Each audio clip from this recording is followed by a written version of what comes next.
Hi everyone, I hope this video message finds you well. I wanted to share this video with you because I want to recap some of the key strategies that you can use to teach and foster self-regulated learning in the classroom so that we can kick off 2023 on the right foot. So here we go. I'm going to break down as best as I can for you in a short video because I know teachers are time poor, so I'm going to try and jam-pack this video with value. The first point I want to clarify is that what we can do in classrooms is we can conduct some sort of diagnostic assessment for self-regulated learning. And what that might look like is keep it really, really simple. If you've seen or remember me using the very simple question of, what's your most prominent identity, and having a conversation about learner identity to get a sense for how many individuals held that identity. That's a really good prompting question, but it's also a bit of a diagnostic assessment to see how many students are really embodying this idea of a learner. One activity that I have run with students in the past is where I give them actually, in the same way that we use generate, sort, connect, elaborate as a thinking routine to generate our own knowledge as teachers about self-regulated learning, I actually get students to do that as well, to get a sense for how much knowledge do students have about how they self-regulate their learning. And if you want to take that a step further, if you want to keep it really simple, but also go a step a little bit deeper, is just individually get students to just at the start of the lesson say, hey, what strategies do you use to monitor or motivate yourself? Say, for example, if you want to focus on motivation, what strategies do you use to self-motivate? And get them to list down those strategies, get them to share them just as a class, and you will get a sense just from that conversation, the quality, both quantity and quality of the strategies that the students are using, but you'll also get a sense for their understanding of the concept of motivation as one of the categories of self-regulated learning. So I really like just a very simple diagnostic assessment, and you can do that just in your class with a simple question of what strategies do you use to, and you fill in the blanks, whether that's self-motivate, to process information when you're learning something, whether that's to self-evaluate. So how do you know whether you've been successful or not? What do you say to yourself, or what strategies do you use to self-evaluate? And that's a really, really nice opportunity to have a conversation about what it means to self-evaluate. But perhaps at this point in the year, motivation is a really nice platform to launch off into 2023. Okay, so first step was diagnostic assessment. Really simple. Do it, early on in your classes to get a sense for where your students' strategic knowledge sits. Second thing I wanted to flag is that, and I really like the quote from Robin Sharma, which is simply, awareness precedes choice and choice precedes results. Okay, awareness, choice, results. What that means is, well, at least the way I apply it to self-regulated learning, is that we have to foster students' metacognitive awareness. We have to develop students' metacognitive awareness. Essentially, that means that they have to have an awareness of their own mind, specifically, and we've spoken about a range of categories, their motivation, their cognition, and their metacognition. And one way to develop self-awareness or metacognitive awareness in this field is to actually talk about some of these concepts. So we help our students develop their knowledge of, say, motivation. Like, we actually talk about motivation as a concept. And that knowledge is power in this instance. Knowledge actually helps develop awareness. Okay, so that's one step in which we can develop awareness. Here's some of the other strategies that I've used, modeled, and I'm going to share with you here just to reinforce it. We use mindfulness. So mindfulness has been shown to develop awareness and better support student regulation of both emotion and attention being that sort of cognitive element. So we can install mindfulness into our classrooms. And I used to teach secondary school science, and I used to do mindfulness with year 11 and 12 students. Like, there's no age. I still do it with my undergrads now and my postgrads. And so, there's really no age limit to engaging in that, and it can be as short as like a minute or 2 minutes.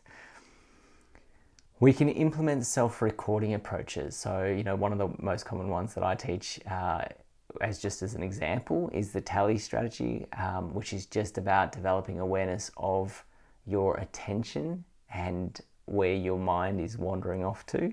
And so we can develop awareness of our attention using a tally strategy or a self-recording strategy. Okay, we can also develop awareness of our posture. We can develop awareness of our effort by self-evaluating and self-recording. So what that might look like is, at the end of every class, just having a little table at the back of your book. So if I was teaching this to students, right, guys, at the start of this year, I want you to set up a little table at the back of your book. And just at the end of every week, we're going to self-record our effort for science. And we're also going to self-record and self-evaluate how good our strategies have been in terms of both choice and use this week. And so I'll talk a little bit about strategy use, and then I'll get students at the end of every week just to, on a scale of 1 to 10, scaling questions are a great strategy. On a scale of 1 to 10, how would you rate your effort in science this week? And how would you rate the strategies that you've used to help support your learning this week? And I'll just get them to do that. I think Robert Mazzano had I remember reading in one of his books, a really simple graph, which was students, as they were getting their assessment marks back, were plotting their assessment marks on one axis, and on the other axis they were plotting their effort ratings, and they were sort of seeing how their effort actually connected with their achievement. And so that's one way to do it. It's one way to do it, and I guess the limitation of that is that it doesn't actually take into consideration strategy use, and I have a problem with that, because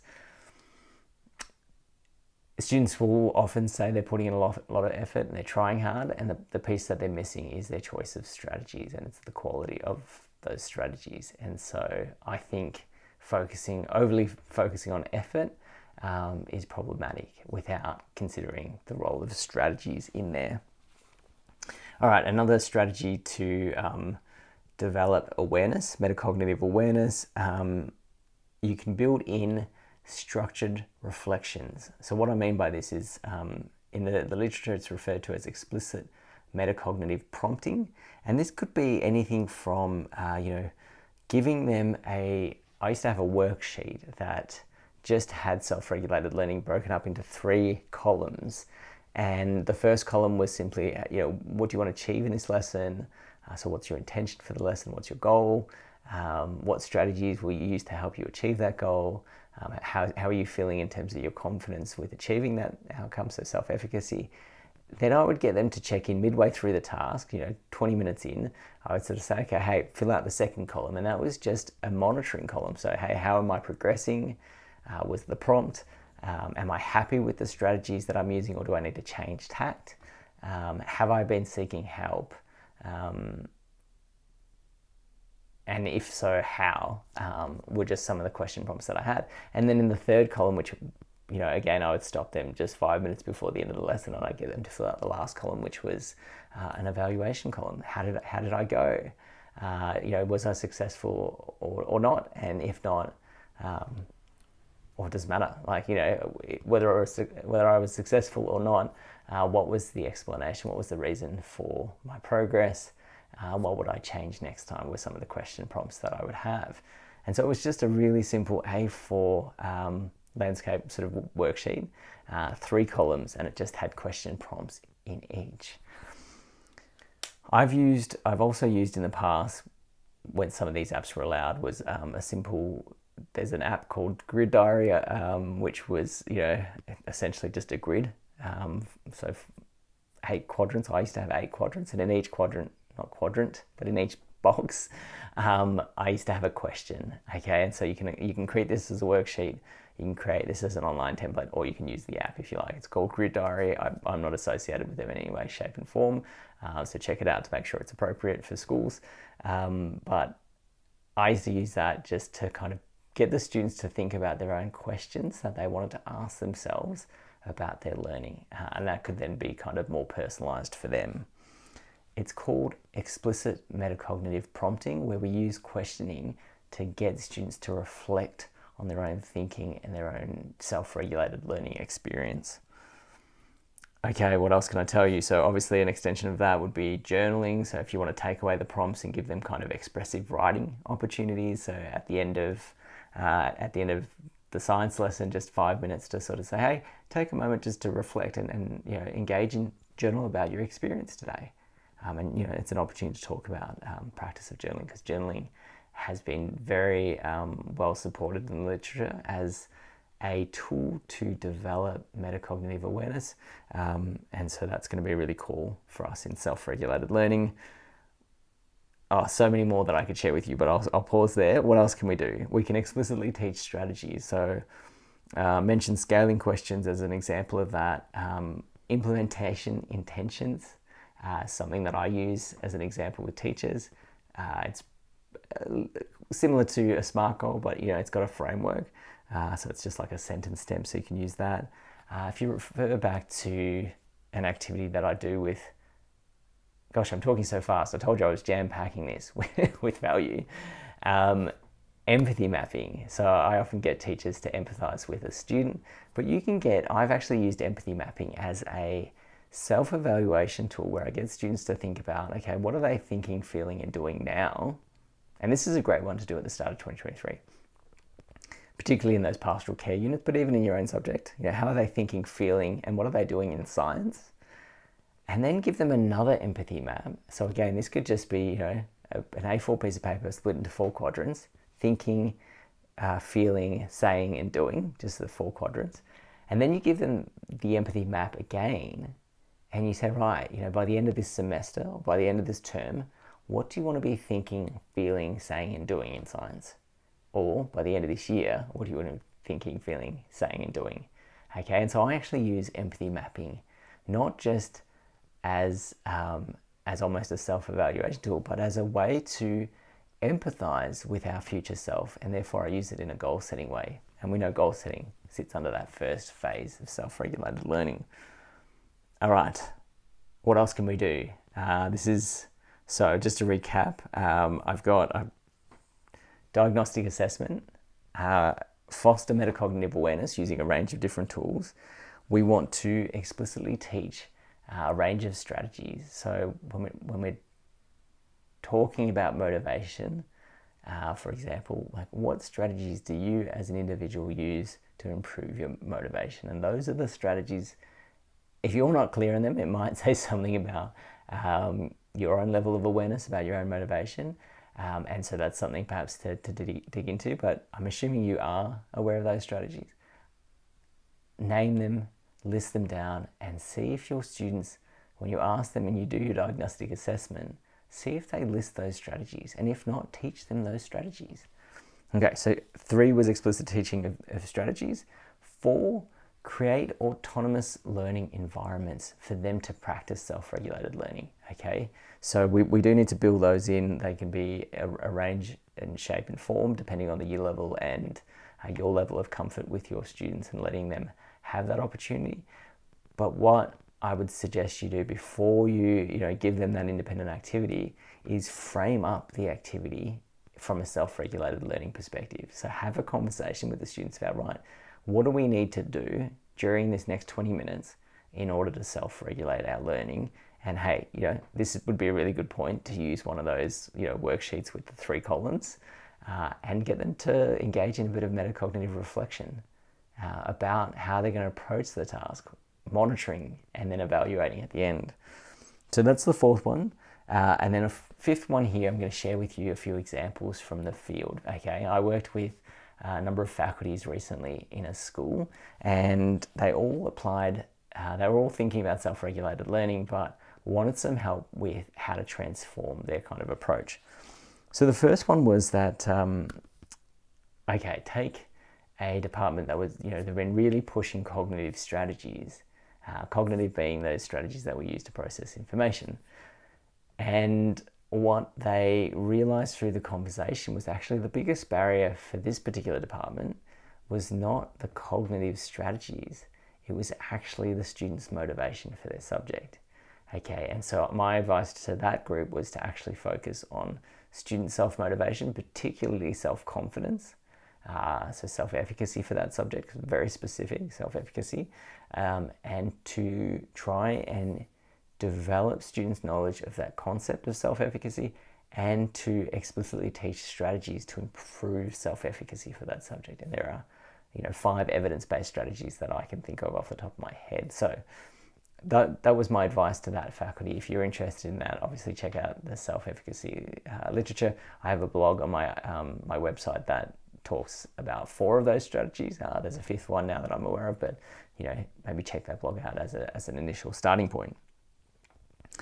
What else? Another faculty, said that the biggest challenge they're having was students managing technology, and so the prompt that I asked the teachers was simply, without even sort of telling them what I think they should do, I just asked them, as an adult, what strategies do you use to manage technology? And together as a group, we came up with a list of strategies. The second question I asked them was, if I asked your students what strategies they use to manage technology, would they share these strategies with me? And they all said no. And so I was kind of, a little surprised. And I said to them, well, teach the students those strategies. Like, have a conversation with them and teach them those strategies. And don't just, I think sometimes we can fall into the trap of just telling students, right, close lids, but that's teacher regulated, close your laptop lid. What we want to do is shift to student self-regulated, where we say, hey, one strategy that I use is I often close my laptop lid when I want to pay more attention to the person talking or the set of instructions. So hey guys, we're about to enter into a little mini lesson, and I'm going to ask you, what would be one strategy that you could use to help focus your attention during this next listening phase? And one student might pop their hand up and say, Mr. Barr, I can pop my lid down. Great. Okay guys, if you think that's going to help you, I want you to pop your lid down if you choose to. Okay. Then I might do my mini lesson, and at the end of that mini lesson, I might say, hey guys, okay, on a scale of 1 to 10, rate your attention, rate your focus during that little mini lesson. Okay, and let's have a conversation about, did the laptop lid strategy work for you? And if so, would you use it in the future? And if you didn't use it, what happened? And so we can talk through a range of strategies and get students engaged in a conversation about that strategy. Okay. I know I'm already at 17 minutes here, so I'm going to try and push forward a little bit further.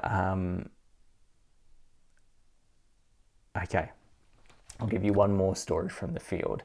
This particular teacher was a media teacher and had been using drafting with his year 11s. So he would set an assessment task and he would say 3 weeks to do the assessment task, or it's due in 3 weeks.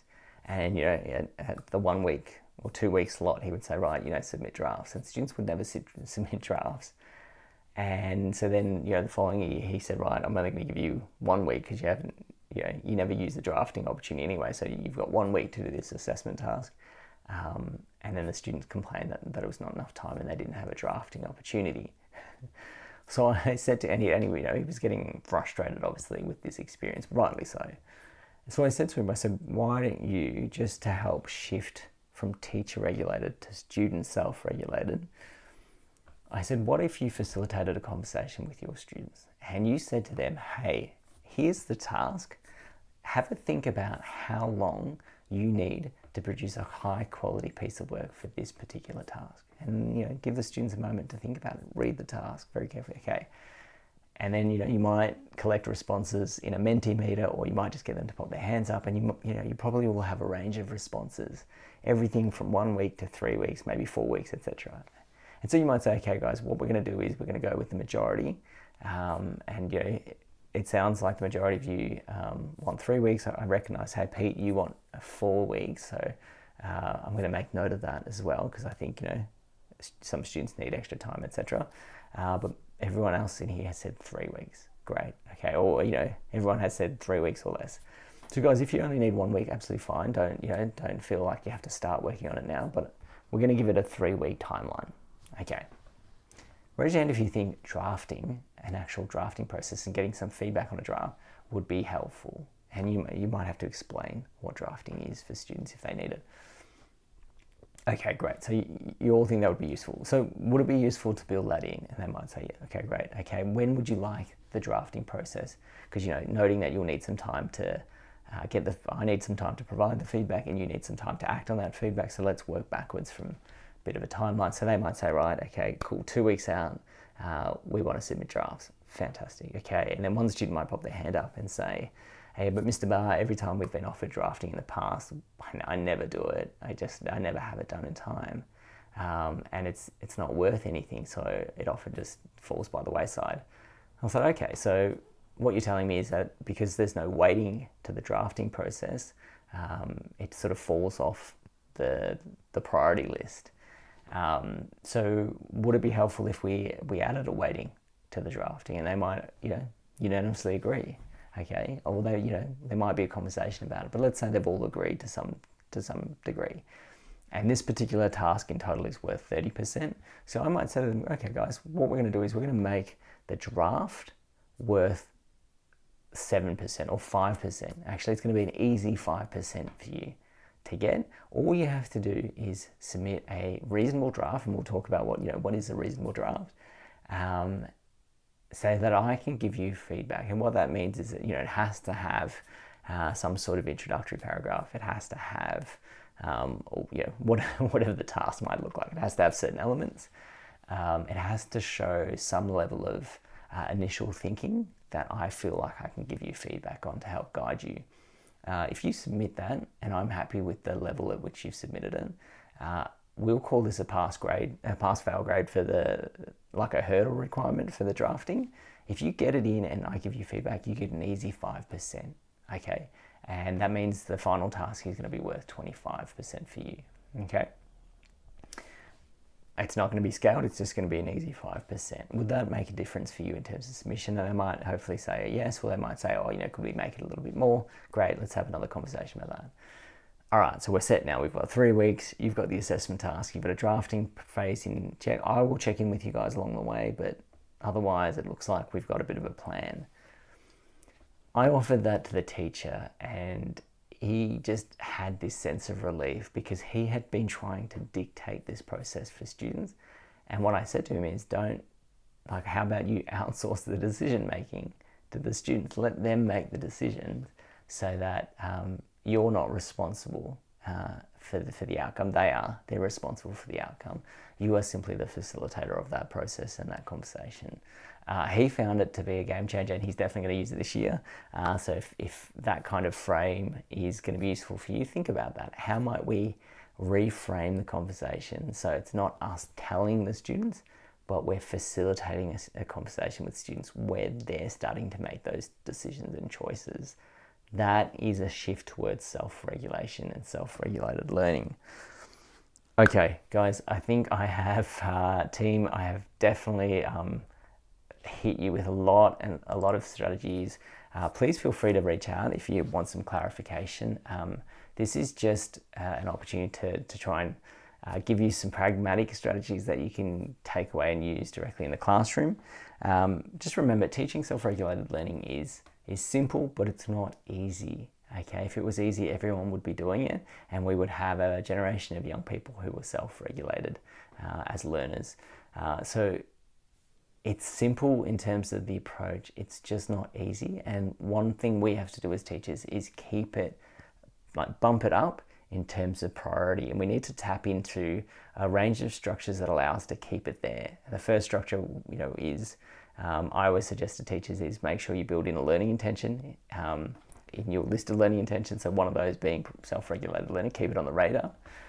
The other strategy that I suggest to teachers is to start playing with the idea of planning lessons as if you're not going to be there, which you can only do if you've got really good online platforms to support you. But planning lessons as if you're not going to be there, and then reinsetting yourself back in. And the way I did this at university in designing one of the courses there is that I built every workshop, every lesson into the online platform and made it very explicit. All the instructions were there. And then all I did was turn up and facilitate the lesson plan. So it was like my lesson plan was there built into the platform, but all the students could see it. It meant that any student who missed could easily see the activities, the instructions, etc., and could almost self-guide if they needed to.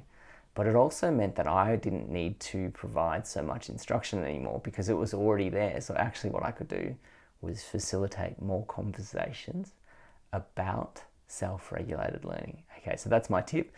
Plan your lesson as if you're not there, and then reinsert yourself back in and see how it changes the way you teach and feel about the way you teach, which is always going to be great. And the last thing, if you feel like, oh, you've got all these other things popping up that you need to address, my final tip to you is to tap into a deeper feeling and the deeper benefit of self-regulated learning. I asked a group of teachers the other day what it would mean for them if their students were self-regulating their learning.